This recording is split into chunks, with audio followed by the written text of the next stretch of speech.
Muy buenos días, este era el timbre que nos anunciaba que teníamos que comenzar y primero lunes 23 de septiembre, ya bien comenzada la primavera, y titulamos la apertura de hoy día 286, las nuevas canciones y la partitura de Francisco. Siempre tironeada, la herencia del peronismo atraviesa otra vez un momento cúlmine, disputado por su heredero natural y su descendiente político de Cristina Kirchner.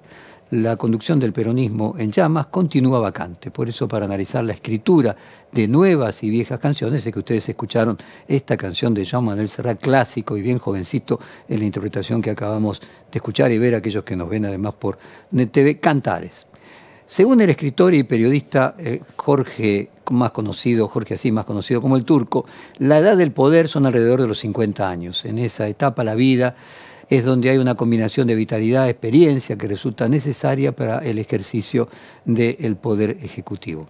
En la interna, que se está desarrollando en el seno del peronismo, hay 3 dirigentes que se acercan a esa cifra, confirmando la teoría de Así, son los que se están disputando la conducción del nuevo armado opositor con el que el justicialismo en el centro disputan. Por un lado Axel Kicillof, por otro Máximo Kirchner y por otro Juan Grabois, el protagonista de este fin de semana. El conductor del PJ bonaerense, hijo de la aún accionista mayoritaria del peronismo, Cristina Kirchner, tiene 47 años, Juan Grabois tiene 41. Todos pertenecen, o ambos pertenecen a la llamada generación X, que es aquellos que tienen de 39 a 54 años, y esta generación es la anterior inmediata a la de los millennials. Grabois, quien se encuentra dentro de esta generación, al mismo tiempo se siente cercano a la generación de los millennials que llegó al poder en Chile con el mandatario Gabriel Boric. Ambos, además, Boric y Grabois, tuvieron orígenes como dirigentes de movimientos contestatarios de la movilidad, movilizados. Y Boric fue el presidente de la Federación Universitaria de Estudiantes Chilenos, mientras que Juan Grabois, el de los movimientos de trabajadores excluidos. Vamos a escuchar un fragmento del discurso de Boric, quien dijimos tiene 37 años, reivindicando a la agenda de los derechos humanos. De aquí el 11 de septiembre.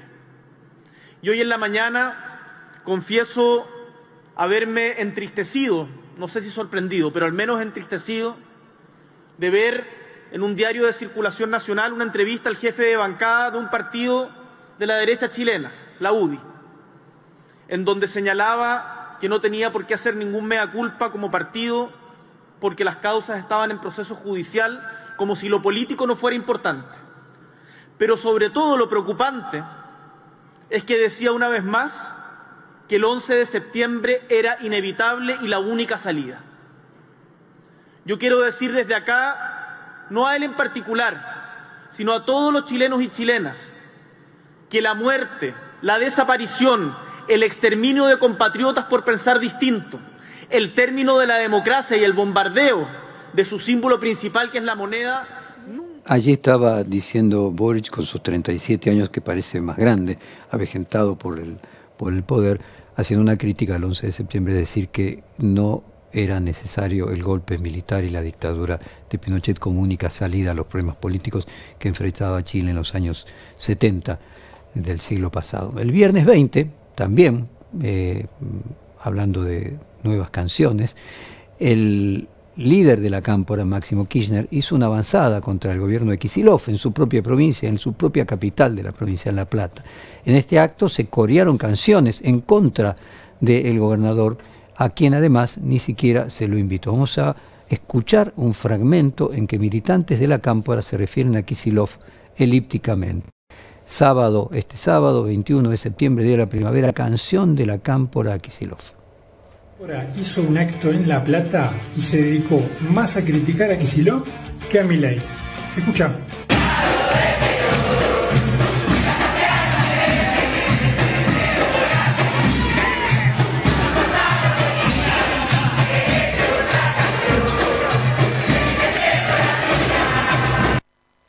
Si querés otra canción, te presto la mía, cantaban los de la cámpora. La canción de la cámpora hace referencia a la ya célebre frase de Axel Kicillof tras las PASO de 2023, en la que se señaló que era necesario componer nuevas canciones, lo que es claramente una metáfora de que es importante que el peronismo tenga una nueva narrativa y una nueva identidad y que no alcanza con recordar los derechos que se brindaron en los gobiernos peronistas y kirchneristas. Vamos a escuchar ahora aquella frase de Kicillof que fue el 5 de septiembre del año pasado en la Universidad de La Plata, que desató esta controversia ya directamente a cielo abierto con la Cámpora. Axel Kicillof diciendo va a haber que componer una nueva y no una que sepamos todos.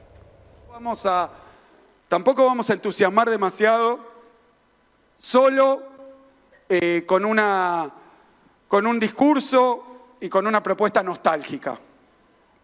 Lo digo, ¿no? Porque nosotros que somos parte del peronismo, uno dice, bueno, Perón, Evita, Néstor y Cristina, pero no tengo ninguna duda de que son los momentos más gloriosos que vivió nuestro país, no tengo ninguna duda, pero creo que tenemos que ir dándole un carácter de época nuevo, generacional y de época nuevo. Nosotros no podemos vivir más y no es justo que vivamos más de los... Tienes ya tufillo a esas bandas de rock, ¿no?, que tocan los viejos grandes éxitos. Y uno sabe, pero bueno, va a haber que componer, muchachos. Va a haber que componer. Una nueva, no una que sepamos todo. Una nueva. Bueno, parecía de una razonabilidad el gobernador en ese momento, una capacidad autocrítica también. Pero, evidentemente, la Cámpora, que queda como hija de Cristina Kirchner en una situación de nueva composición de canciones, se queda sin letra. Por otro lado, el gobernador se lo ha visto en movilizaciones contra la ley bases y recientemente contra el veto a la nueva fórmula jubilatoria consensuada entre la oposición y Máximo Kirchner. Frente a este veto le contestó de la siguiente manera, casi podríamos decir apoyando el veto del presidente Milei. El 20 de septiembre, Máximo Kirchner dice, el veto es una facultad constitucional, hay que dejarse de patalear. Ese veto con el que no hay que enojarse, compañeros y compañeras, El presidente actual es un presidente elegido por el 56% de los votos el 22 de noviembre y el veto es una facultad constitucional. Hay que dejar de patalear, hay que ponerse a construir, a seguir construyendo, a organizarse.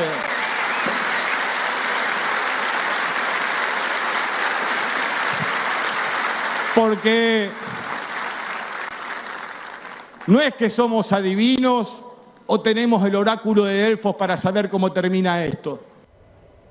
En el otro extremo de la interna, podríamos decir, en el extremo izquierdo, se ubica Juan Grabois. Un Grabois que es un dirigente político independiente del kirchnerismo, pero que también es muy cercano al Papa Francisco y a su prédica. Quien se refirió a esto en su columna titulado El compañero Francisco fue el columnista de perfil Roberto García. Vamos a citar un pequeño fragmento de la columna de Roberto García. Dice así, lo que ahora se advierte como una pelea frontal contra el gobierno, hace años que se publicó en estas páginas. La confesión de Francisco a un visitante en Santa Marta. Textualmente, qué bueno sería para la Argentina tener un presidente como este muchacho Grabois. Si bien no pudo imponerlo en su gestión, al menos lo ha cobijado en su cercanía con distintas asesorías y no lo abandona. Grabois tiene más horas de vuelo a Roma que un piloto de aerolíneas argentinas. En simultáneo a sus deseos personales se añade la prevención a Milei, al que los jesuitas los inquieta más que el comunismo. Bueno, esto decía en su columna de este domingo Roberto García. Sin ninguna duda Grabois fue elegido como el personaje por la tapa de todos los diarios del día sábado, en la que de múltiples fotos se lió la foto del Papa junto a Grabois. El dirigente de Frente Patria Grande estuvo en el encuentro de Roma, en el que el sumo pontífice convocó a diferentes movimientos populares de todo el mundo, no solo de la Argentina y no solo de Juan Grabois. Y en ese encuentro el Papa criticó al gobierno libertario, al que acusó de gastar dinero en gas pimienta y no en justicia social, y respaldó el programa de Juan Grabois de tierra, techo y trabajo, que en definitiva son sus propias consignas. Vamos simplemente a escuchar este pedacito del Papa, que lo habrán escuchado a lo largo de este fin de semana todo el tiempo, pero en este caso sobre tierra, techo y trabajo son derechos sagrados. plantamos una bandera: tierra, techo y trabajo. Tierra, techo y trabajo son derechos sagrados. Que nadie les quite esa convicción a ustedes, que nadie les robe esa esperanza, que nadie apague los sueños. La misión de ustedes es trascendente. Si el pueblo pobre no se resigna, el pueblo se organiza, persevera en la construcción comunitaria cotidiana y a la vez lucha contra las estructuras de injusticia social. Más tarde o más temprano, las cosas cambiarán para bien. Ahora vamos a escuchar a Juan Grabois en ese encuentro. Dejó algunas definiciones interesantes para discutirlas en la actualidad porque son completamente contracíclicas con las ideas que empiezan a estar en auge en la actualidad. Vamos primero a Juan Grabois. El salario básico universal no es complicado ni caro. El cuarto encuentro, que fue en la pandemia, el tema de las tareas de cuidado, sobre todo de las compañeras mujeres, pero también de tantos varones que están desarrollando tareas muchas veces sin remuneración, otras veces muy mal pagos y que son las tareas más importantes. El salario básico universal como un parche incluso, ¿no? Un parche para que a nadie le falte lo básico, la comida, la ropa. No es tampoco nada muy complicado ni es muy caro. En ningún país garantizarle un ingreso básico de subsistencia, es decir, que permita pagar la canasta alimentaria, sale más de un 1,5% del presupuesto. 1,5% del presupuesto, o sea, 1,5% del Producto Bruto sería garantizar, de acuerdo al cálculo de Grabois, ese ingreso básico universal. Discusión que tienen los economistas y los filósofos en todas partes del mundo, mucho más con la inteligencia artificial y la automatización de tareas, sino va a ser probablemente a mediados de este siglo que todos los países, así como se terminó construyendo la jubilación en el siglo XX, que en el siglo XXI se termine constituyendo este salario básico universal. Pero es una discusión que trasciende claramente a la Argentina y al gobierno actual en su disputa con los gobiernos anteriores. Esto es una pregunta para retomar. ¿Cuán caro es realmente ese ingreso básico universal? Quien salió a responderle agresivamente contra el Papa Francisco y su encuentro fue el diputado liberal José Luis Esper, quien dijo: el Papa es un ignorante supino. Escuchémoslo.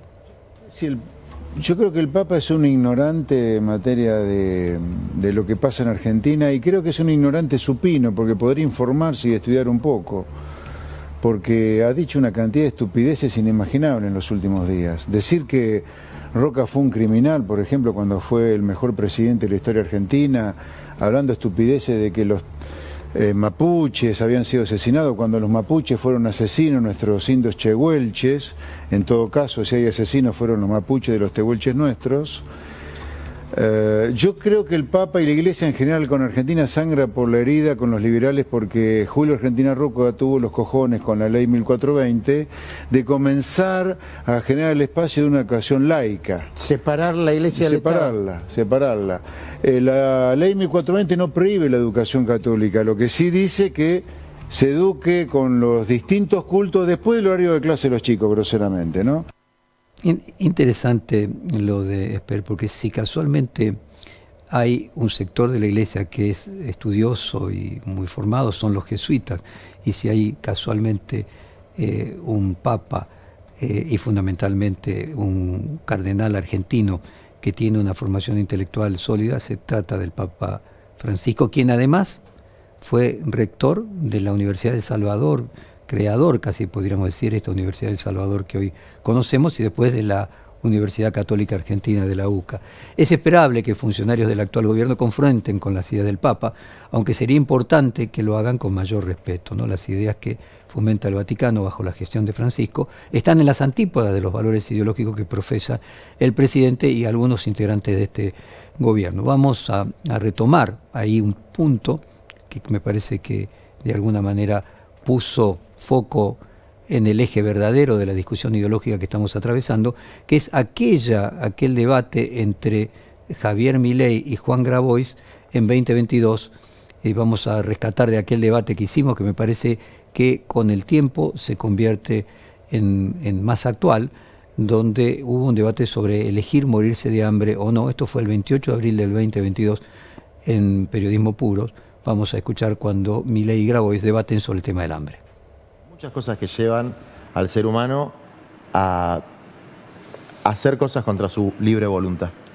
¿Y entonces por qué las hace? Sí, entonces, digamos, o sea, ¿por qué va a ir en contra de sus propias preferencias? O sea, ¿quién soy yo para determinar que no es lo suficientemente capaz para saber qué es lo que quiere? Es que no es un problema de capacidad.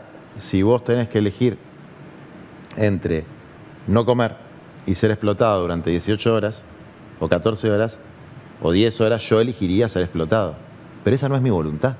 No, bueno, ¿cómo que no? Y podés elegir que morirte si de querés hambre. morirte. Y claro, no, es que obvio. Yo no me quiero morir, no quiero ni la horca ni la guillotina, quiero la libertad. No, bueno, ¿sabés lo que pasa? Que a mí me gustaría que me paguen $1 millón por día, pero no lo paga nadie, digo, o sea, y no me siento, digo, hay una explotado. diferencia sideral entre el $1 millón y lo que estoy planteando yo. No, bueno, pero es que, digamos, que se llaman lo que vos derechos creés humanos. que, digamos, hay un nivel, digamos, que está bien y hay un nivel que no, que digamos, se o llaman sea, y derechos es absolutamente, digamos, es absolutamente subjetivo, digamos, y es Pero Javier, y querer vos imponer esa subjetiva a otro. Javier, ¿vos sinceramente defendés el derecho a morirse de hambre?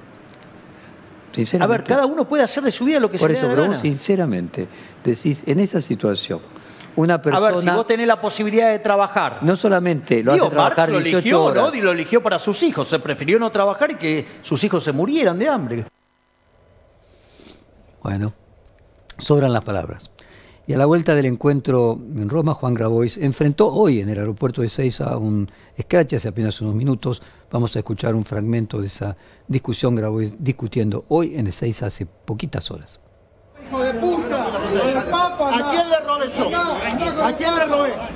Alguien que me diga a quién le robé. Alguien que me diga a quién le robé. Alguien de acá que me diga a quién le robé. Alguien de acá que me diga a quién le robé. Le robaste todo. Le robaste todo a tu gobierno. Le robaste todo. ¿A quién le robé, señora? ¡Ladrón! ¡Ladrón! ¿A quién le robé? Explíqueme a quién le robé. A mí me robaste, a todos los argentinos le robaste. A todos los argentinos le robaste. A todos. A todos le robaste, claro. ¿Cuánto le robé? ¿Cuánto? Si alguien me diga a quién le robé. No le devora, no tiene ni idea. Llévenselo, llévenselo. Viva Argentina. Se replica. Bueno, claramente no hay ninguna prueba de que haya robado a nadie Grabois. Al contrario, es una persona que venía de un hogar de clase media alta y que vive en austeridad. No hay ningún elemento probatorio de lo que esta señora, con seguramente buena intención, y este señor decía, simplemente repitiendo acusaciones que se dicen en los medios en general.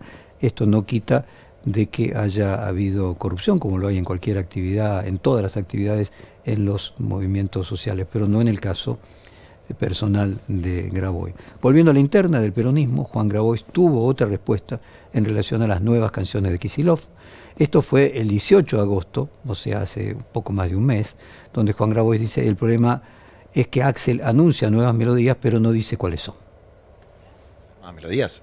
Sí, claro. ¿Vos sabés en qué contexto lo dijo? Sí, un acto con vos y Ofelia. Que organizamos nosotros, sí, en la universidad. Me acuerdo. Era un quilombo. De la zamputa.